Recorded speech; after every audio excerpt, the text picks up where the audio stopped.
네, 오늘 2024년 11월 4일 밤 9시 미국 대선 향후 주가라는 이제 주제 제목을 가지고 라이브 시작하겠습니다. 라이브는 이제 예전과 다르게 딱 1시간 정도 딱 진행하고 여러분들도 쉬실 수 있도록 그렇게 컴팩트하게 진행을 해볼 거고요. 이 지금 이제 썸네일 그 배경에 나오는 그 건물이 어디냐면은 그 미국 워싱턴 DC에 있는 이제 의회 의사당. 제가 예전에 올해 4월에 갔다가 이제 낮에도 한번 갔고 밤에 다시 이렇게 또 야경을 한번 이렇게 사진을, 야경이라기보다 이제 그 우리가 보통 개와 늑대의 시간이라고 얘기하는데 그 오후에서 이제 밤으로 바뀌는 시간에 이렇게 찍었던 사진입니다. 자, 먼저 이제 대선이니까 주제가 그 당시 제가 봤던 이제 백악관 소개를 좀 해드리면, 저희가 가서 이제 볼 수 있는 백악관의 그 방향은 쉽게 말해서 북쪽 방향이 있고 남쪽 방향이 있는데, 지금 제가 보는 방향은 여기 오른쪽에 보면 You are here 이렇게 돼 있죠. 이 북쪽에서 내려다본 모습이고요. 주로 TV에 나올 때는 요쪽 방향이 아니고 우리가 TV에서 많이 보는 건 이쪽 방향을 많이 보여주는 것 같아요. 이게 이제 남쪽에서 본 방향, 약간 둥그렇게 돼 있고, 근데 이게 경비가 엄청 삼엄하고 이래가지고 이 왼쪽에 있는 거는 되게 제가 멀리 이렇게 동산 같은 데가 있거든요. 거기서 이렇게 내려다보면서 그 스마트폰 눈으로 줌을 최대한 당겨서 찍은 사진이고요. 오른쪽은 이제 막상 앞에 갔더니 철조망이 이렇게 가리고 있어요. 그래서 이렇게밖에 사진을 찍을 수는 없었다. 그래서 노리끼리한 빛이 나면서 이렇게 여기가 백악관이구나. 그 어릴 때부터 이렇게 텔레비전에서 많이 봤던 백악관을 제가 올해 나이 50이 돼가지고 워싱턴 DC는 못 가봤었기 때문에 처음 가봤었고요. 그 다음에 저는 이게 좀 궁금했거든요. 이게 뭐냐면 이제 그 다음에 설명이 나오는데 워싱턴 기념탑인데, 이 워싱턴이라는 이제 도시 자체가 조지 워싱턴 그 초대 대통령을 기리는 그런 이름으로 지었을 거고,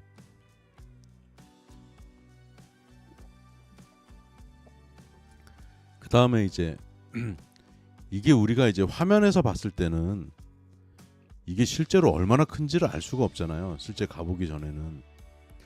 그런데 제가 실제로 가서 본 느낌은 생각보다 훨씬 크다였습니다. 생각보다 훨씬 크다. 왜냐하면 이게 이제 높이가 169m더라고요. 169m. 그래서 아주 단순한 이런 걸 보통 우리가 오벨리스크라고 그러잖아요. 이게 사실 뭐 이집트에서 온 문화라고 할 수 있는데, 요 이제 오벨리스크 언덕에서 반대편을 바라보면 이쪽 이제 네모난 이제 판테온 비슷하게 생긴 건물이 링컨 기념관이죠. 링컨 기념관. 그리고 이제 아까 방금 설명드린 워싱턴 기념탑, 요거를 이제 바로 가까이 가서 보게 되면 이렇게 벽돌이라고 표현하기에는 너무 크지. 하나의 블럭이 이게 엄청 크거든요. 벽돌이라고, 이거 뭐라고 표현해야 되지? 엄청 큰데 이게 벽돌의 거대화된 버전이지, 그죠? 그거를 이렇게 쌓아서 만들었는데, 이게 아까 제가 나무 위키 뭐 이런데 좀 조사해 보니까 1848년부터 만들기 시작했는데 자금도 좀 부족했고 남북 전쟁이 이제 발발하다 보니까 이 거의 짓는데 몇 년이 걸린 거야. 이게 지금 36년이 걸렸네. 36년. 169m. 자, 그 다음에 이제 여기 가면 그 아까 이제 링컨 기념관이 있었잖아요. 거기 부근에 가면은 그 뭐라고 해야 되나, 그 한국군 참전비가 있어요. 그래서 지금 이 사진이 아마 이제 그 뭐냐, 한국에서 이제 1951년도에 처음 이제 배치된 사람들이라고 표현한 것 같고, 이 얼굴이 되게 앳되잖아요. 이거 뭐 두 번째 있는 친구 같은 경우는 뭐 그냥 육안으로 보기에도 21~22살 정도밖에 안 돼 보이는데, 여기 보면 이제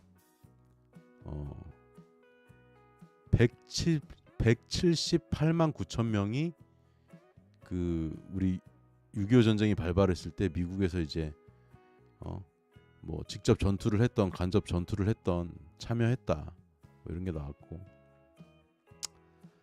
다음 보시면은 이제 제가 요걸 이제 확대해서 좀 찍은 거고, Unnamed Korean War Veteran 이렇게 해서 무명의 이제 한국전 용사 이런 말이죠 이제.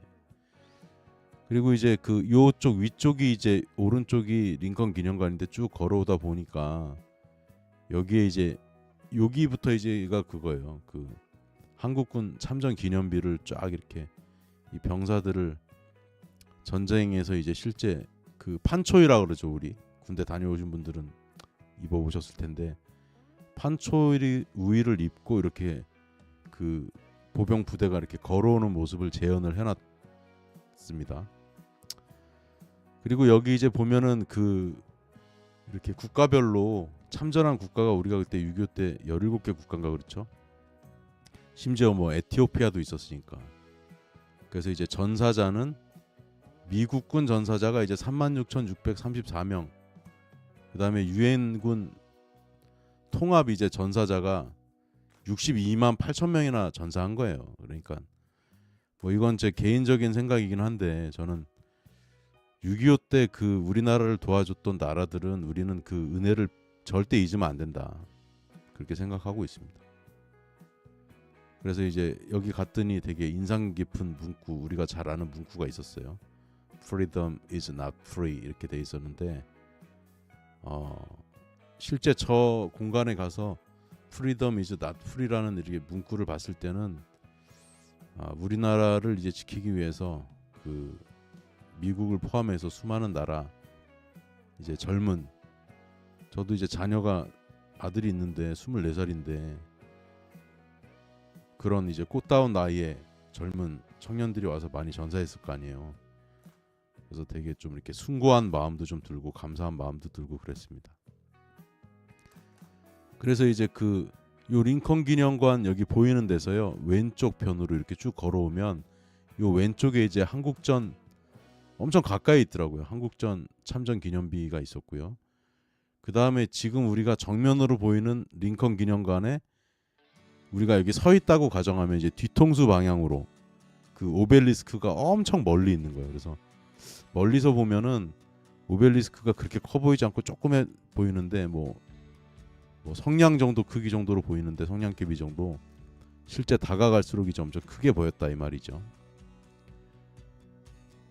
그리고 요 사진이 이제 제가 썸네일에 사용했던 미국 의회이사장인데, 요거는 이제 링컨 기념관에서 오벨리스크 쪽으로 방향으로 쭉 가다가 오벨리스크를 지나서 또 쭉 오른쪽으로 위로 또 가면 이제 방향으로 치면 이제 동쪽인데, 이 의회, 우리나라 치면 이제 국회가 나오고, 이번이 이제 그 대통령 선거가 끝나면 당선자가 나오잖아요. 오늘 월요일이고 미국 시간으로 5일 화요일 날 이제 선거를 하고 투표를 하고 나면 우리나라 시간으로는 수요일 날 정오나 1시 정도에는 윤곽이 거의 발표가 될 거다. 뭐 해리스가 뭐 당선 뭐 확실히든 뭐 발표하잖아요. 뭐 The United States 뭐 President 해리스 뭐 아니면 뭐 트럼프 이렇게 발표하잖아요.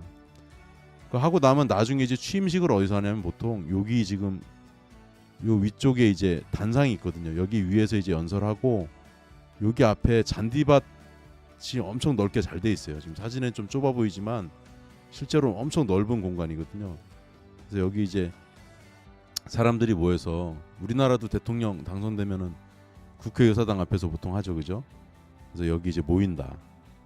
그래서 지난번엔 이제 트럼프 당선이 안 된 게 뭐 문제가 있다 이래갖고 막 여기 의회 의사당을 막 습격을 했잖아요. 그게 바로 이 공간입니다. 자, 그래서 오늘 제가 이제 대선에 대한 말씀 드리면서 주가 지수에 대한 말씀을 드릴 거예요. 그래서 끝까지 채널 고정 해주시면 감사하겠습니다. 그리고 오늘 자료는 제가 한 3시간 정도 걸렸어요, 준비하는데. 자, 이거는 이제 지난번 바이든하고 트럼프하고 이렇게 붙었을 때 요거 자료는 제가 갖고 왔습니다. 뉴시스 안지혜 그래픽 기자님이 이렇게 썼다고 돼 있는데 그대로 제가 인용을 해야 되기 때문에 갖고 왔고, 파란색으로 돼 있는 부분이 이제 민주당이 가져간 거고, 미국 선거제도는 이제 다 아시다시피 만약에 이제 예를 들면 콜로라도 주가 있다. 그러면 이제 사람들이 투표하잖아요. 그러면 한 표라도 사람들이 투표한 게 민주당이 많았어. 그러면 승자 독식이기 때문에 콜로라도는 9장이 정해져 있거든요. 그럼 그 9표는 몽땅 그냥 콜로라도는 9표 이렇게 되는 방식인 건 아시죠? 그래서 근데 가끔 이런 경우는 있대요. 이제 선거인단이라고 뽑혔는데 9명이 콜로라도는 민주당이 이겼으니까 9명이 가가지고 민주당 해서 이렇게 넣어야 되는데 해리스 그 사람이 만약에 변심을 해가지고 나는 그 결정을 못 따르겠다. 9명 중에 1명이 공화당을 넣어버리면 그게 법적으로 되게 큰 문제가 될 수 있다고 하더라고요. 근데 여태까지 지난번이었나 마음을 그렇게 바꾸면 안 되는데, 왜냐하면 저 선거인단은 그냥 상징적으로 내가 9명이 뽑혔기 때문에 가서 투표만 하는 대리 역할을 하는 건데 전체 538명의 이제 선거인단이 있을 거예요. 근데 그 중에 6명이 그 짓을 했다는 거예요. 근데 다행히 이제 선거 결과에는 영향을 안 줬다는데, 모르죠. 또 이렇게 뭐 한두 표 차이로 만약에 갈리면 그 6명 때문에 뒤집히면은 아마 난리가 날 겁니다. 진짜 의회 점거는 기본이고 난리가 날 거야 아마. 남북 전쟁이 발발할 수도 있어 진짜. 저는 그 생각이 드는데, 자 다시 보면 그때 당시에는 이렇게 이게 벌써 언제야? 그 4년 전이죠. 4년마다 선거를 하니까. 그래서 여기 이제 뻘겋게 된 거는 공화당 쪽이다. 정리를 제가 해놓은 자료를 찾은 것 중에 가장 잘 해놓으셨더라고요. 제가 갖고 왔고요. 그리고 여기 알래스카도 있고 하와이는 이제 4표를 인구 비례로 이렇게 나눠놨겠죠, 그죠?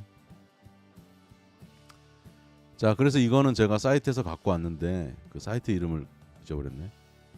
하여튼 잘 정리된 걸 갖고 왔는데, 지금 보면 이 약간 블루 컬러로 된 게 이제 민주당 확실한 주를 얘기하는 거예요. 여기 캘리포니아는 뭐 텃밭이지 텃밭. 그 캘리포니아에 있는 주 중에 이제 대표적인 도시들이 위에 샌프란시스코, LA 밑에 샌디에고 이렇게 막 있죠. 죄송합니다. 영어 얘기하면서 좀 굴리는 짓을 했네요. 영어도 잘하지도 못하면서. 하여튼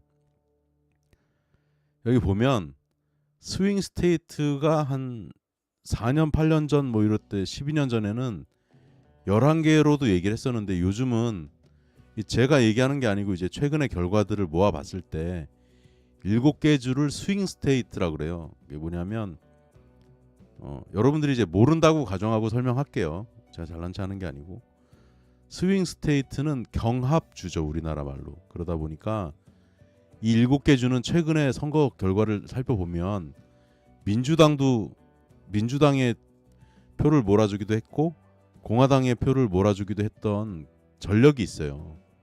히스토리가 있기 때문에 조금 이제, 근데 이번에 이제 이야기 많이 나오는 데가 어디냐면 펜실바니아. 우린 보통 펜실바니아라고 그러는데 이제 그 챗GPT한테도 물어보니까 펜실베이니아라고 얘기하더라고. 그래서 펜실베이니아로 얘기하겠습니다.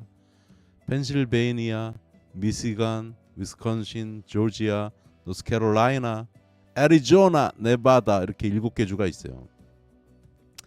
자, 그래서 제가 체크를 했습니다. 아까 그 자료에 여러분 보시기 편하게.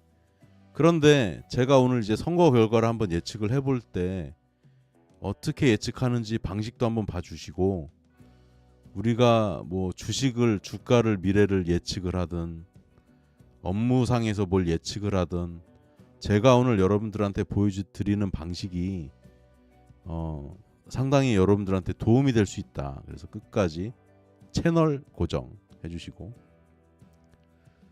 자 여기 보시면은 자 펜실바니아부터 볼게요. 그리고 참 여기 동그라미 치고 X 표시한 거는요, 제가 이 펜실바니아 주에 있는 도시 한 군데라도 가본 적이 있으면 동그라미를 쳐놓은 겁니다. 왜냐하면 이제 제가 미국에 있는 주가 50개인데 제가 정확히 몇 개 주를 갔는지 지금 해보진 않았는데 상당히 많은 주를 저도 가봤거든요. 그래서 어느 정도 그 이후에 이제 풀어 드릴 텐데, 키웨스트라는 사람은 우리가 예측할 수 있는 어떤 X 변수를 어떤 걸 갖고 와서 Y 값 그 선거 결과를 이렇게 예측을 좀 해보는구나. 물론 제가 맞춘다는 보장은 없습니다. 그런데 그냥 우리가 감으로 예를 들어서 나는 해리스가 이길 것 같아. 아니야 나는 트럼프가 이길 것 같아. 이렇게 예측을 하는 건 그냥 우리가 인투이션, 직관으로 예측을 하는 거고, 그래도 우리가 데이터를 좀 의미 있는 데이터를 모아서 분석을 했을 때 합리적인 예측을 좀 제대로 맞출 수 있는 확률이 좀 높아진다고 할 수 있겠죠. 그냥 이렇게 OX 퀴즈처럼 해리스, 트럼프 뭐 그건 점쟁이가 하는 거고. 자 그래서 제가 그거 표시해놨다 설명을 드리고요. 자 오른쪽 위에 이제 PA라고 이제 펜실베니아 주가 있죠. 그 다음에 이제 이 위에 미시간이 있습니다. 미시간에서 조금 이제 쭉 차 타고 올라가면 이제 토론토 나와요. 사실은 좀 많이 가야 돼. 하여튼 운전하고 쭉 가면 나와요. 그 다음에 이제 미시간의 이제는 대표 도시는 그 주 도시는 아니지만 디트로이트가 있죠. 그 다음에 이제 위스콘신에는 우리가 잘 아는 박병호 그 미네소타 트윈스, 그 미네소타 도시가 두 개가 있어서 트윈스라고 하더라고요. 저도 아직은 못 가봤는데 그 매우 추운 지역이고, 그 다음에 여기에 이제 그 미러키가 있을 거야 아마. 그리고 여기 이제 일리노이주는 경합주 하니까 넘어갈게요. 자 그 다음에 조지아는 어디냐? GA 여기 맨 밑에 플로리다. 그 다음에 제 이름 닉네임 여기 점배기 키웨스트 땅끝마을 여기서 이제 배 타고 한 20km인가 30km 넘어가면 쿠바가 나오는 거죠. 제 이름이 여기 키웨스트가 여기 있다. 그 다음에 그 조지아가 그 바로 위에 있는데 제가 조지아는 못 가봤어요.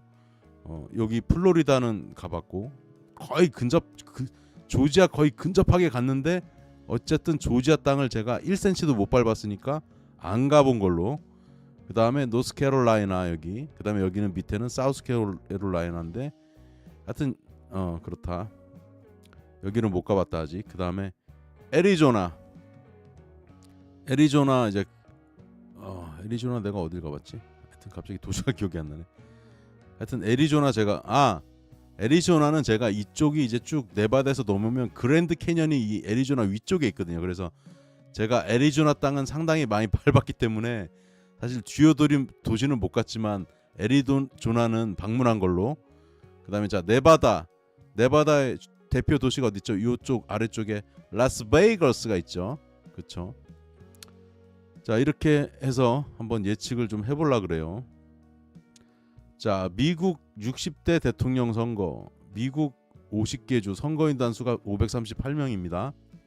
자 538명을 나누기 2를 하면 269명이 돼요. 그래서 우리가 뉴스에서 보면 720석을 얻으면 승리한다고 하는 거예요. 근데 이제 만약에 269대 269가 나오면 어떻게 하느냐? 그러면 좀 복잡해지더라고요. 이게 뭐 하원 선거를 하나 뭐 하여튼 뭐 좀 복잡해요. 오늘 그 얘기는 안 할게요. 그런 일이 벌어지면 안 좋아요. 안 좋고 둘 다 불복을 할 테니까 난리가 나겠지. 오늘 제가 이제 그 선거 결과 말씀드리기 전에 저한테도 영향을 많이 준 사람인데 네이트 실버라고, 제가 이 사람을 이제 알게 됐고 하여튼 그래요. 근데 이 양반에 대해서 소개를 좀 해드릴게요. 미국 대선 이야기하면 이제 이 친구가 대선으로 또 많이 유명해졌거든요.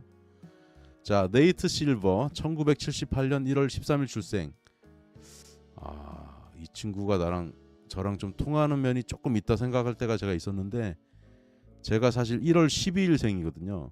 제가 물론 형이죠. 1월 13일생. 그래서 조금 비슷한 성향이 있나? 자, 미국의 통계학자, 데이터 분석가, 정치 분석가, 언론인, 데이터 기반 예측 분야. 잠시만요. 예측 분야 있습니다. 이게 좀 말이 이상한데. 제가 아까 편집하다가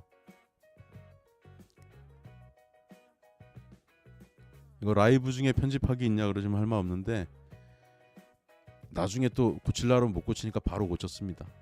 자, 학력 및 초기 경력. 시카고 대학교에서, 시카고 대학교도 명문이에요. 시카고 대학교 경제학과 나왔으면 상당히 이제 똑똑한 거죠. 제가 만약에 시간을 돌린다 그러면 나도 시카고 대학교 경제학과 이런 데 한번 가보고 싶다. 그리고 회계 컨설팅 회사인 KPMG, 우리나라는 이제 KPMG 삼정 그러죠.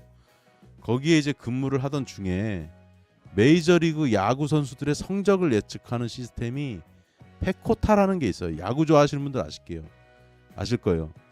네이트 실버가 페코타를 개발한 사람이에요. 대단한 사람이죠. 통계적으로는 일가견이 있는 사람이라는 거예요. 자, 그래서 538을 이제 설립을 했어요. 그래서 이제 정치 어떤 결과를 예측하는데 2008년도에 실버는 정치 예측 블로그인 538을 개설을 했어요. 이거 이름을 딴 유래를 내가 알았었는데 그거지. 이 선거 인단수 538이잖아요. 제가 유래를 까먹었다 다시 생각이 났어.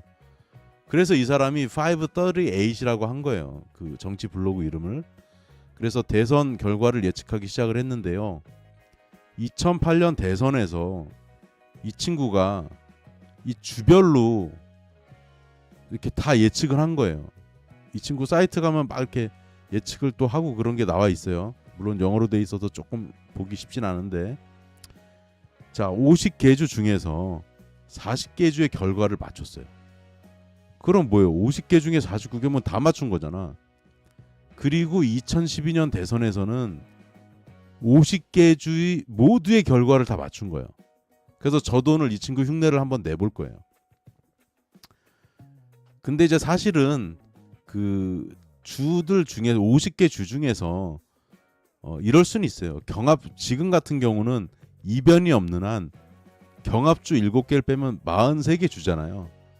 그러면 이제 제가 이 친구를 좀 까내리는 게 아니고 하나 둘 다 맞춘 거라기보다는 사실은 이런 게 강한 거지. 기본 점수를 주는 느낌은 있죠. 그래도 이변이 나오는 주가 나올 수 있기 때문에 어찌됐건 대단한 거죠. 그리고 이제 저도 그렇고 이 친구도 그렇고 조금 저기 했던 게 2020년 결과였나? 잠깐만요. 제가 이것 때문에 계속 헷갈리는데 2016년은 트럼프가 됐고 2020년이 바이든이 되는데 16년도인가 20년도에 이 친구가 한번 틀렸어요. 그 지난번이었던 것 같기도 한데 지난번에 이제 트럼프가 된다 그랬나? 하여튼 그런 적은 있었고. 자, 제가 전달드리고 싶은 포인트는 이 친구가 쓴 저서가 신호와 소음이라는 저서가 있는데 그 2012년도에 자신의 이제 예측 철학과 통계학적인 접근을 담은 저서 신호와 소음을 출간했습니다. 그 영어로는 The Noise and Signal인데 우리나라는 좀 바꿨죠. 만약에 영어를 직역하면 Noise and Signal이니까 소음과 신호 이렇게 되는데 우리는 보통 신호 소음 이렇게 좀 얘기를 하지 소음 신호 이렇게 얘기 잘 안 하잖아요. 그래서 아마 한국 사람들 정서에 맞게 신호와 소음으로 이제 제목을 순서를 좀 변경한 것 같았고요. 이 책의 이제 주제는 정보 과잉 시대에 의미 있는 이제 정보들만 좀 쏙쏙 뽑아내 가지고 불필요한 정보는 소음이다 다 걷어내자. 그래서 만약에 이제 예를 들면 데이터를 내가 100가지를 취할 수 있는데 그거 다 어떻게 분석해요. 그러니까 그리고 오히려 내 판단을 흐리게 할 수 있기 때문에 100개 중에서 5개만 의미 있는 신호다. 예를 들어서 그럼 5개만 픽업을 해서 빼내서 95개는 버리고 5개를 분석하는 그런, 통계적으로 얘기하면 이렇게 좀 샘플링 기법이라고 할 수 있는데, 이 모집단이 파퓰레이션이거든요. 모집단 파퓰레이션 중에서 그 샘플, 그 소수의 그 의미 있는 그 인자들의 모음, 그거를 뽑아내는 게 중요하고, 그걸 활용해서 어떻게 분석하고, 이런 그 통계하고도 좀 관련이 되는데, 예측을 하는 데 있어서 상당히 높은 수준의 그 통찰을 제공한다. 그래서 저도 이 친구의 그 철학이나 이런 영향을 상당히 많이 받았어요. 그래서 제가 주변 사람들한테 이 친구 책을 많이 소개했는데, 아까 이제 집에서도 찾아보니까 제가 후배한테 줬거나 누구한테 책을 준 것 같아요. 그래서 지금은 제가 갖고 있지는 않지만, 제가 언제 읽었나 기록을 찾아보니까 저는 2018년도 2월 달에 이 책을 읽었더라고요. 겨울에 읽은 것 같습니다. 그래서 제가 읽을 당시에 책의 디자인은 오른쪽에 있는 이 하얀색 디자인인 것 같은데, 요즘에 다시 이게 안 나오다가 21년도에 또 재출간이 됐는지 뭐 2쇄 3쇄 이렇게 찍어내잖아요. 그래서 다시 나오고 있습니다. 그래서 이 책이 쓰여진 게 아까 2012년인가 그랬으니까 벌써 10년이 12년 13년 돼가는데, 저는 감히 말씀드리고 싶은 부분이, 투자를 하는 분들이라면 이 책은 반드시 읽어보셨으면 좋겠다. 제가 내용은 오늘 다 설명 못 드리지만, 키웨스트가 정말 강력하게 추천하는 책이 한 10권 정도 있다 그러면 그 중에 그 5손가락 안에 들어가는 책이다. 그렇습니다. 그리고 또 베이즈 정리 뭐 이런 거 나와서 좀 복잡할 수 있는데, 그렇게 엄청 어렵진 않지만 만약에 어려우시면 한 2번 쓱 보시면 되니까. 자, 추천 이유. 무수한 정보 속에서 중요한 신호만 골라서 분석하는 것이 중요한 능력인데, 그런 것들을 우리가 갖출 수 있게 도와준다. 여기 써놨습니다. 제가 찾아봤어요. 2018년 2월에 읽음. 자, 이제는 그 키웨스트의 대선 예측. 해리스 대 트럼프 누가 이길 것이냐. 저도 그래서 여러분들한테 예를 들어서 저는 해리스가 이길 것 같아, 뭐 트럼프가 어떻게 이길 것 같아, 이렇게 말씀드릴 수는 없을 것 같아서 오늘 분석을 했습니다. 저도 네이트 실버처럼. 자, 그 근거를 말씀드리면 여러분들이 이렇게 되물을 수 있잖아요. 자, 미국이 우리 남한 대한민국 기준으로 따지면 미국 면적이 99배고요. 거의 100배고, 중국도 공교롭게 거의 같습니다. 99배, 100배거든요. 그러니까 한반도 기준으로 하면 50배 이러지만, 우리가 살고 있는, 정치적으로 나눠져 있는 그 대한민국 기준으로 보면 미국 땅은 거의 100배예요. 100배. 그러면 이런 거죠. 야, 키웨스트 당신이 미국의 주별로 그걸 판단을 하려면 그래도 너무 데이터만 보고 판단하기보다 그 주별로 사람들이 뭐 백인이 살고 있는 비중도 다를 거고, 문화도 다르고, 성향도 다르고, 그런 걸 당신이 조금 그래도 알아야지 감히 그래도 주별로 좀 의견도 낼 수 있는 거 아니냐라고 물으실까봐 제가 이제 갔다 온 도시를 다 표시 못했지만, 그래도 이제 동부, 중부, 보통 미국 딱 나누면 중부가 여긴데 이쪽도 보통 중부라고 표현하거든요. 그리고 여기 서부 쪽, 이렇게 해서 주요 도시들은 제가 어지간한 데는 많이 가봤기 때문에 또 그런 것도 너무 이거에 근거해서 제 경험적인 것만 근거해서 판단하지는 않겠지만, 어느 정도 이렇게 최종 의사결정하는데 제 그런 그 경험적인 지식, empirical knowledge라고 하거든요. 그걸 조금 넣었다는 점 말씀드립니다. 그리고 여기 또 소개해드리면, 아까 말씀드린 요 쿠바 위에 요 맨 밑에 동그라미, 여기가 키웨스트입니다. 키웨스트. 자, 이거 먼저 말씀을 드리고요. 오늘의 사실은 하이라이트일 수 있습니다. 하이라이트를 제가 가끔 하이라이스라고 재밌게 얘기하는데, 제가 자료를 다 찾아왔는데, 자, 04년부터 한번 볼게요. 미국 대선 당일 주가가 어떻게 됐느냐. 근데 당일이라고 보다 이걸 제가 어떻게 했냐면, 이거 표기를 제가 좀 바꿔야 되겠네. 그러니까 뭐냐면 제가 이거 지금 바꿀 수가 없어. 바꿀 수는 있는데, 자, 설명으로 좀 대체할게요. 제가 아까 생각이 좀 바뀌었었는데, 04년도 11월 월봉 기준으로 적었습니다. 월 기준으로. 무슨 말씀인지 아시겠죠? 그래서 월 기준으로 했기 때문에 04년도 11월에 선거가 있었잖아요. 11월 10월 종가 대비 11월은 얼마큼 상승했냐로 제가 기재한 건데, 여기는 이제 대선 날짜만 있으니까 헷갈리지 마시라고 말씀드리는 겁니다. 이게 당일 주요지수 결과가 아니고, 이게 제목만 바꾸면 되는구나.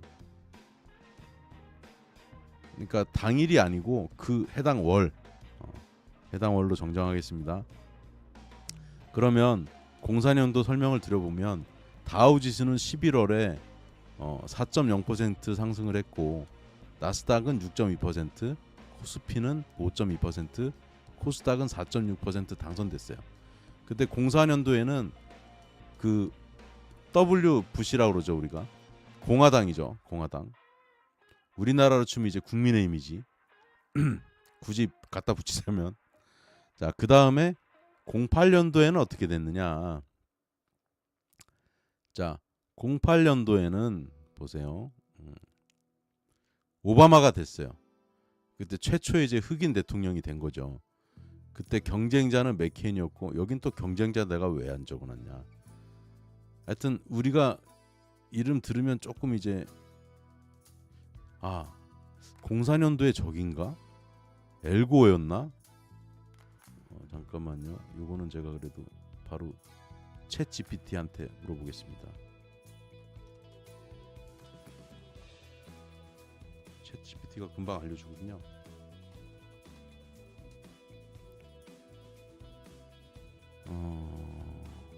존 캐리. 2004년 이제 그 저기에는 그 존 캐리가 저기 했는데, 근데 사실 부시 대통령이 그때 재선이었어요. 그러니까 2000년도 대선에는 부시가 됐었고, 제가 이제 20년 전 04년도부터만 이렇게 갖고 왔는데, 자, 그렇게 중요하지 않을 수 있지만 하여튼 존 캐리가 상원 의원이었죠. 그때 붙어가지고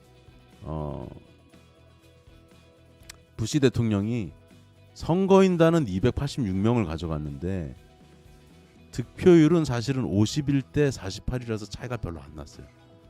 이게 이제 미국 그 선거 제도의 참 어떻게 보면 묘미라고도 볼 수가 있는데, 저도 처음에는 그냥 그런가 보다 이렇게 했는데, 보다 보니까 이게 뭐라고 해야 되지?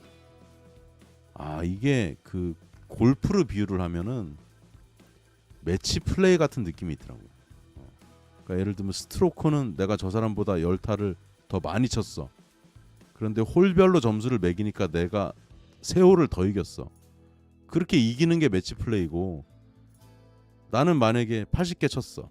저 상대방이 내가 90개 쳤어. 상대방이 80개 쳤어. 그럼 내가 진 건데, 90타를 쳤지만 내가 80타를 친 사람을 매치 플레이에선 이길 수 있잖아요. 그게 이제 미국의 선거 방식인데 자, 승자 독식, 위너 테이크스 올 제도라고 그러죠. 자, 그래서 다시 내용으로 돌아가서 오늘은 내용이 그렇게 안 많아서 좀 천천히 해도 될 것 같은데, 그래도 28장 정도 돼요. 그리고 항상 이제 의미 있는 거를 제가 여러분들한테 하나라도 전달 드리려고 내용을 넣어놓으니까. 자, 2008년에는 그 오바마가 처음 됐는데 11월 종가 기준으로 보면 조금 떨어지긴 했어요. 이게 다우, 물론 이제 그 선거 당일은 조금 오르고 했을 수 있죠. 그 다음에 이제 12년도에 그 오바마 민주당이죠. 거의 이건 뭐 떨어졌다고 하기 좀 그렇고, 뭐 보합이라고 할게요. 이거는. 자, 그래도 좀 이게 마이너스 된 게 있고 하니까 제가 파란색으로 저도 모르게 직관적으로 표시했나 보네요. 자, 2016년에는 그 트럼프가 당선이 됐는데 경쟁자는 이제 힐러리 클린턴. 그때 만약에 이제 힐러리 클린턴이 당선됐으면 부부가 대통령이 되는 역사를 쓰는 거였는데, 그때도 힐러리 클린턴이 전체 득표수는 더 많았어요. 그런데 선거인단 제대로 했을 때는 아까 제가 보여드린 그건 20년도구나. 이게 제가 계속 헷갈려. 16년도랑 20년도랑 이 두 번 붙어갖고 이 사람들이 하여튼 자 요때는 어떻게 됐냐. 국내 증시는 빠졌지만 미국 증시는 2016년에 상승했습니다. 그리고 2020년이에요. 이제 직전 4년 전에 이거는 제가 상승의 파란색이 아니고 그 민주당이 된 데는 파란색으로 해놓고 공화당을 약간 붉은색으로 해놨네요. 자, 바이든이 이제 당선됐죠. 4년 전에. 그때는 많이 올랐습니다. 많이 올랐어요. 그래서 우리가 이 과거 데이터만 가지고는 뭐 예를 들어서 해리스가 당선이 되냐, 트럼프가 당선이 되냐, 이것만 가지고는 상승한다고 표현하기 좀 쉽지 않은데, 그래도 엄청나게 떨어진 때보다는 거의 대부분 좀 오른 경향이 좀 있죠. 이렇게 지금 보면. 그래서 오를 확률이 좀 높아 보인다. 그런데 재밌는 거는요. 24년 이제 10월 제가 종가를 여기 입력을 해놓고 2004년 11월 종가잖아요. 이게 지수별로 얼마나 올랐나를 제가 비교해 봤거든요. 그러니까 20년 전 주가하고 비교한 거죠. 다우지수는 4배가 올랐어요. 만 정도 되던 게 지금 4만이죠. 나스닥은 몇 배가 올랐냐? 8배가 올랐어요. 8.6배. 그럼 코스피는 얼마 올랐냐? 코스피는 878에서 256이니까 83, 24 한 3배 정도 올랐죠. 코스닥이 문제입니다. 코스닥이 20년 동안 2배 올랐어. 2배. 그러니까 이게 왜 이렇게 되냐? 코스피하고 코스닥에 주식 종목 수가 늘지 않더라도 우량한 주식 위주로 좀 해야 되는데, 상장을 시켜줘야 되는데, 워낙 안 좋은 것들을 많이 상장시킨 것도 이유 중에 하나가 되지 않냐. 그리고 우리가 상식적으로 알아야 될 거는 굳이 뭐 아시진 않아도 되는데, 미국 대선은 날짜가 왜 조금씩 바뀌냐면 11월 첫 번째 화요일에 열립니다. 그래서 이번 2일, 4일, 6일, 8일, 3일, 이번엔 5일이 되는 거죠. 뭐 할로윈 데이는 마찬가지로 10월 마지막 날. 미국은 좀 그런 식으로 많이 가고, 우리나라는 뭐 매월 달에 뭐 첫 번째, 우리나라도 비슷한 게 있구나. 이건 뭐 그냥 넘어갈게요. 굳이 갖다 붙이자니까 이상하네. 자, 이제 오늘의 두 번째 하이라이트입니다.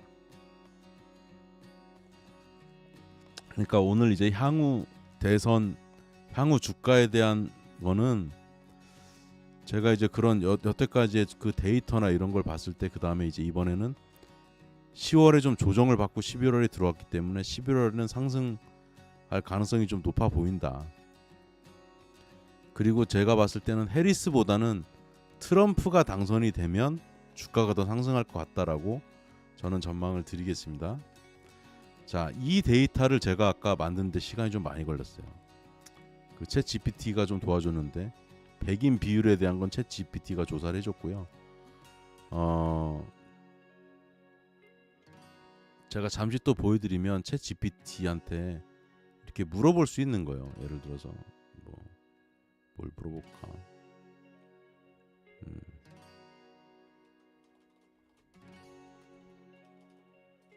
그냥 존댓말은 안 합니다. 존댓말을 계속 쓰기가 좀 그래가지고. 근데 이게 재밌는 게 조회할 때마다 달라지네. 시간에 따라서도. 제가 일주일 전인가 열흘 전에 조회했을 때는 제 얘기만 나왔는데, 오늘은 또 심지훈에 대해서 조사해 주려니까 여러 사람을 이렇게 보여주네요. 그 중에 제가 세 번째로 이름이 이렇게 나오는 것 같습니다. 그러니까 챗 GPT가 자꾸 이렇게 뭐라고 표현해야 되지? 조금 더 학습을 하면서 좀 진화한다 그래야 될까? 그래서 똑같은 내용을 물어도 과거에 아까 뭐 미국 대선 결과 이런 거 같은 경우 거의 비슷하게 나오는데 조금씩 다르게 나오긴 해요. 자, 다시 돌아가서 저는 예측할 때 어떤 가설을 세웠냐면, 제가 이제 미국 도시들을 다녀보니까 제가 인종차별하려고 그러는 거 아닙니다. 절대 오해하시면 안 돼요. 저 인종차별 안 해요.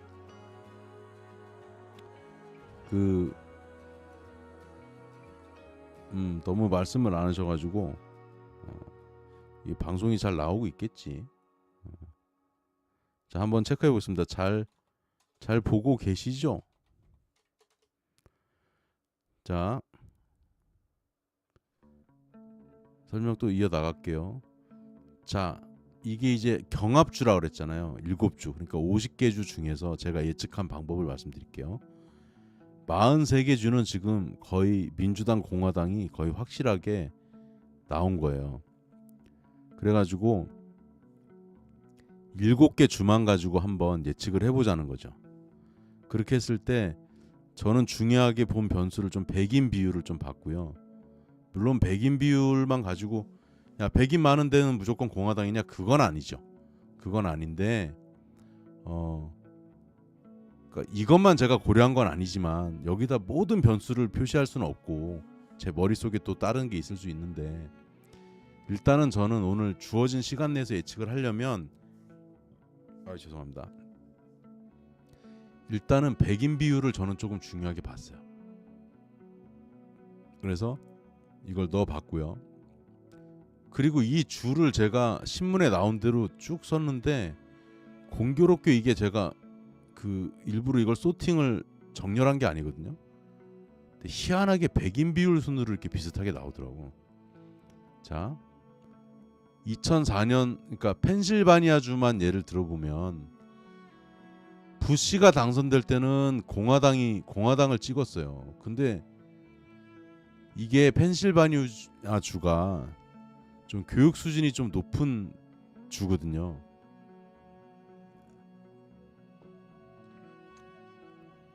우리가 펜실바니아 대학 이런 것도 많이 들어보잖아요. 그래서 그런지 오바마가 사실은 지식층이 많이 좋아했던 후보거든요. 그래서 펜실바니아주는 이제 민주로 넘어갔고, 트럼프 할 때는 또 민주당을 2번 밀어줬는데 좀 별론 것 같아. 그래서 트럼프를 또 찍은 것 같기도 하고 그랬는데 바이든은 또 밀어줬어요 한번. 근데 바이든이 지금 시원치가 않거든.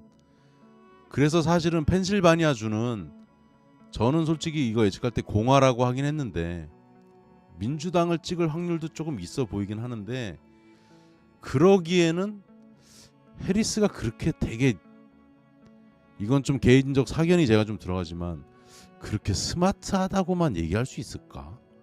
의문점이 좀 있어요. 그래서 제가 근소한 차이로 저는 공화당이 될 거다. 그러면 공화당이 되면 19표를 갖고 가는 거예요. 그리고 미시간은 저는 사실 요번에 공화를 하고 싶었는데 미시간주가 그 우리 부통령 후보로, 우리가 아니지, 트럼프 그 부통령 후보로 나온 사람이 미시간주 출신이고 뭐 좀 흑수저고 이런 건 있지만 미시간주가 또 디트로이트가 있다 그랬잖아요. 근데 디트로이트 인구 비중이 많고 그러니까 저 여러 가지로 봤을 때 그래도 자동차 산업을 발달시켜주고 이런 공약을 해도 근소하게 민주당이 이길 것 같은 느낌이 들었어요. 그래서 미시간은 민주당에 제가 배팅을 했고요. 위스콘신 같은 경우에는 그 위쪽이 아까 추운 데라 그랬잖아요. 거기에 사실 백인도 많고 그렇긴 한데 그쪽 사람들이 약간 이런 느낌이 있는 것 같아요. 뭐냐면 낙태 문제나 이런 거에 대해서 좀 민감하게 그런 경향이 좀 있는 것 같아서 여기는 제가 민주당을 근소한 차이로, 여기 이 주는 다 이겨봐야 아주 근소한 차이로 이기는 거니까 왠지 위스콘신은 그동안에 또 민주당을 계속 많이 찍었고 해서 민주당으로 제가 좀 넣었고요. 조지아는 한 번 민주당으로 바뀐 건데 그 밑에 이제 플로리다가 되게 자유분방하고 이런 느낌을 주는 주 같지만 플로리다가 의외로 되게 보수적인 면이 많아요. 그 밑에 쿠바나 이런 쪽에 있는 사람들이 많이, 그 남쪽에 있는 사람들이 많이 넘어와서 또 살지만 우리가 그냥 느낌으로는 야 플로리다주는 좀, 플로리다 해변도 있고 뭐 거기 올랜도도 있고 그러니까 되게 민주당 찍을 것 같은 느낌이 들거든요. 저도 솔직히. 근데 플로리다는 공화당이에요. 그리고 그 플로리다 바로 위에 있는 조가 조지아니까 좀 영향을 받는다고 보고 민주당을 한번 찍은 건 한 번이었다. 그래서 이번에 공화당으로 돌아설 것 같은 느낌. 그 다음에 저도 궁금합니다. 이렇게 얘기한 것들이 나중에 얼마나 맞을지, 얼마나 맞겠어요. 이렇게 재미를 해본다 이렇게 생각하고 같이 나눠보는 거죠. 자, 노스캐롤라이나주는 원래 공화당 성향이 강하니까 공화로 했습니다. 애리조나도 공화로 했어요. 자, 네바다는 이제 우리가 아는 그 라스베이거스가 있는 쪽인데 이쪽은 좀 자유분방하고 이런 게 강한 건 맞아요. 저도 실제 라스베이거스 가보면, 그리고 거기는 또 노조 활동이 되게 강하거든요. 왜냐하면 사막에다 도시를 건설하고 그 호텔에서 일하는 일자리가 많고, 라스베이거스가 뭐로 유명하냐면 미국 내에서는 그 되게 드라이하고 건조한 지역이기 때문에 좀 덥긴 하지만 콜센터가 많이 모여 있어요. 그러니까 콜센터 일하는 사람들은 조금 사실은 노조의 힘이 많이 좀 도움이 필요한 그 근로자들 중에는 좀 약자에 속하잖아요. 그러다 보니까 그런 걸 제가 고려해서 민주 이렇게 했습니다. 그러면 이 538 그 선거인단 표 중에서 93표가 93표가 이 어디로 갈지 모르는 부동표예요, 이게. 그래서 제가 정리했습니다. 자, 확실한 곳. 아까 그 제가 미국 그 표에서 보여드린데 거기 나온 거 기준으로 했고, 지금 확실한 거는 226대 219인데 아까 93표 중에 스윙 스테이트 표 중에 제가 민주당이 31를 가져가고 공화당이 62표를 가져가면 공화당이 트럼프가 281대 257로 당선되지 않을까. 이것이 키웨스트의 예측입니다. 만약에 맞으면, 근소하게 맞으면 야 키웨스트 문어 이렇게 해주시고, 그죠? 그럼 저도 이제 이영표처럼 문어 되는 거예요. 그러면 문어 키웨스트 이렇게 되는 거고, 틀리면 이제 틀리는 건데, 제가 이렇게 예측하는 과정을 보여드린 이유는 제가 이제 주식이나 암호화폐나 뭐 이제 네이버 프리미엄 서비스도 하고 있고 한데, 자, 이 대선도 이렇게 예측을 제가 나름 정교하게 그래도 체계적으로 하잖아요. 그죠? 이렇게. 그래서 주식을 분석하는 거를 올려드리는 거나 또 종목을 상승할 종목을 예측하는 거나 추천드리거나 하는 것들이 제가 그냥 감으로 하는 게 아니라 이렇게 데이터 기반으로, 영어로 얘기하면 이제 데이터 드리븐이라고 얘기하거든요. 그래서 그런 이제 그 숫자적인 측면, 퀄리테이티브한 측면에다가 그다음에 퀀터테이티브한 측면에다가 제가 어떤 인투이션, 직관 같은 걸 좀 넣어서 그 퀄리테이티브한 면을 넣어서 쉽게 얘기해서 정량적인 분석에다가 제 의견을, 정성적인 의견을 넣어서 믹스업 해가지고 분석을 한다. 잘 이제 버무려서 분석한다 이 말이죠. 그래서 지금 제가 올린 추천 종목은 한 6개 되는데, 이제 딱 집어서 그걸 추천하지 않았지만 다른 글에 이야기하다 추천한 종목 포함하면 7개 정도 추천이 돼 있고, 저는 이제 뭐 단타 치고 이럴 분들은 별로 도움이 안 되실 거고요. 매수를 하면 그래도 3개월, 6개월, 뭐 길면 1년 들고 가되 손해를 볼 확률은 매우 낮으면서 수익을 낼 수 있는 종목들 위주로 발굴해서 추천하고 있습니다. 그래서 그 월 이용권이 이제 49,000원이니까 이용을 좀 해주시면 좋겠고 후회하지 않으실 거예요. 자, 키웨스트 투자 인사이트 네이버 프리미엄 콘텐츠 무료 글부터 좀 읽어주시고 이렇게 가입해 주시면 좋겠고요. 키웨스트 투자 인사이트, 키웨스트 세계 견문록 유튜브 채널 2개가 있습니다. 그래서 이제 키웨스트 투자 인사이트는 원래 이제 암호화폐를 위주로 시작을 했는데 지금 이제 주식도 다루기 시작을 했고요. 키웨스트 세계 견문록은 제가 그냥 원래 키웨스트 라이프라 그랬는데 너무 좀 이렇게 라이프라는 개념이 너무 좀 광범위한 것 같아가지고 제가 어디 해외 도시를 이렇게 가거나 기업들을 방문할 때 그런 사진이나 영상들을 정리해서 올려놓기 때문에 그래도 그냥 견문록보다는 키웨스트 세계 견문록 이렇게 이름을 좀 바꿨어요 최근에. 그래서 구독과 좋아요, 알림 설정 해주시면 감사하겠습니다. 네, 이제 마칠 시간이 됐습니다. 혹시 질문 있으시면 해주십시오.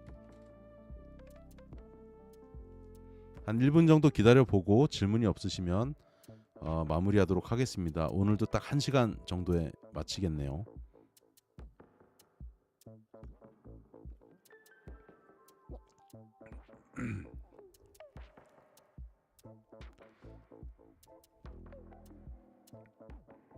저도 이제 말을 이렇게 예측을 해서 좀 던져놨기 때문에 제가 질문 뭐 들어올 동안 잠깐 말씀드리면, 그 네이트 실버라는 친구가, 저도 야구를 좋아하고 이 야구가 또 통계적인 것도 되게 중요할 수 있거든요. 워낙 메이저리그에 선수도 많고 그 정해진 예산을 가지고 내년도에 우리 팀에서 잘 뛰어줄 선수를, 비싼 선수를 한 명 팔고 가성비가 좋은 선수를 3명을 데리고 올 수도 있고 뭐 이런 것들을 해야 되기 때문에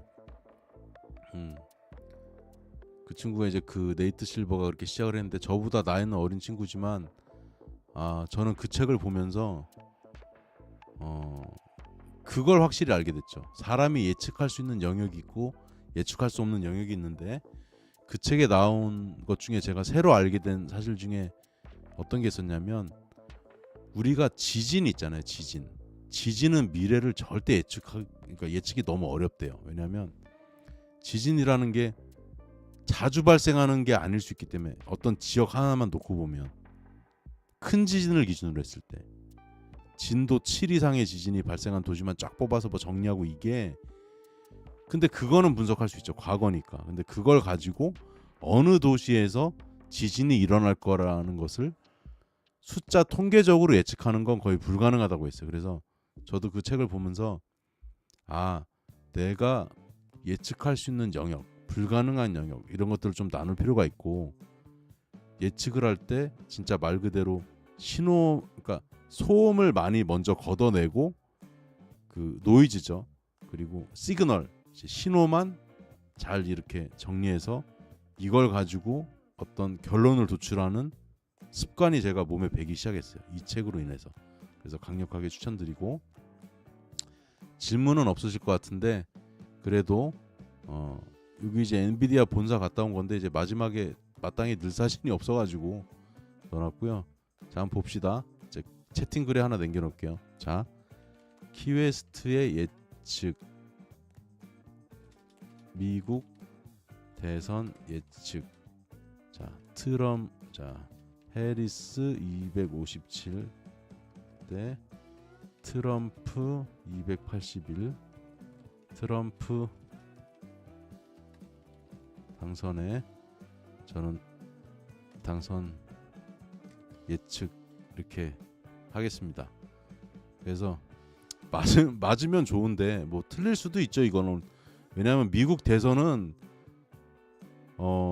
정말 맞추기 힘들고, 지난번 지지난번에 제가 밑밥 까는 건데 틀릴 수도 있으니까 밑밥 까는 건데, 그 힐러리 클린턴이 다 당선되는 줄 알고 99% 이상의 기자들이 미국, 한국 다 똑같이 기사를 조금 써놨대요. 힐러리 당선되고 어쩌고저쩌고 이렇게 미리 좀 해놓잖아요. 그 기사를 다 다시 썼대잖아요. 트럼프가 당선돼가지고. 그 정도로 이게 어려운 거라고 이야기를 많이 합니다. 미국 대선 맞추는 거를. 그리고 이번이 최근에 한 30년 뭐 있었던 미국 대선 중에 결과를 가장 모르겠다라고 이야기하는 게 이번 대선이에요. 그래서 저도 틀려도 큰 부담이 없을 것 같아서 이렇게 예측을 해보았고요. 예측할 때 어떤 식으로 하는지도 말씀드렸는데 참고하시면 좋겠고, 주가에 대해서 정리를 해드리자면, 저는 해리스가 당선되면 조금 오르고 트럼프가 당선되면 미국 주가 기준으로는 많이 오를 거다.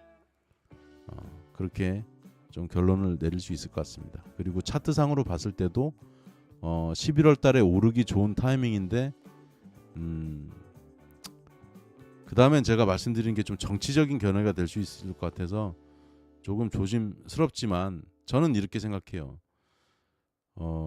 우리나라의 뭐 방위비 분담 이런 것들을 좀 아주 어떻게 보면 그게 또 국소적일 수 있거든요. 그런 것들을 고려하면 해리스가 당선되는 게 낫다는 의견이 우리나라에 좀 많은 것 같은데, 저는 트럼프가 당선되는 게 우리나라에 더 좋다고 보거든요. 왜냐하면 지금 미국이 성장하고 있지만 많이 또 이렇게 아픈 부분도 있고, 근데 지금 어차피 패권이 약간 신냉전주의처럼 좀 흘러가잖아요. 근데 지금 해리스가 되면 중심을 좀 잘 못 잡을 것 같고, 트럼프가 당선이 돼서 미국이 중심을 잘 잡으면 우리나라는 오히려 좋은 관계를 가지고 더 득이 될 수 있다라고 생각하기 때문에 저는 종합적인 측면을 고려해서 정치적인 성향을 고려하지 않고 그런 측면을 고려했을 때는 저는 트럼프가 당선되는 것이 우리나라 국익에도 더 도움이 되지 않겠느냐, 그렇게 생각하는 입장입니다. 네. 그리고 이 말에 대해서 여러분들이 반박 시 저는 이렇게 말씀드릴게요. 님 말이 무조건 다 맞음. 그러면 저하고 싸울 일 없겠죠? 자, 오늘 2024년 11월 4일 월요일, 날씨가 많이 추워졌습니다. 쌀쌀해졌는데 일교차가 심하고 하니까 감기 조심하시고, 주무실 때 이불 잘 덮고 주무시고, 감기 안 걸리시는 그런 건강한 한 주가 되셨으면 좋겠습니다. 여기까지 QST였습니다. 감사합니다.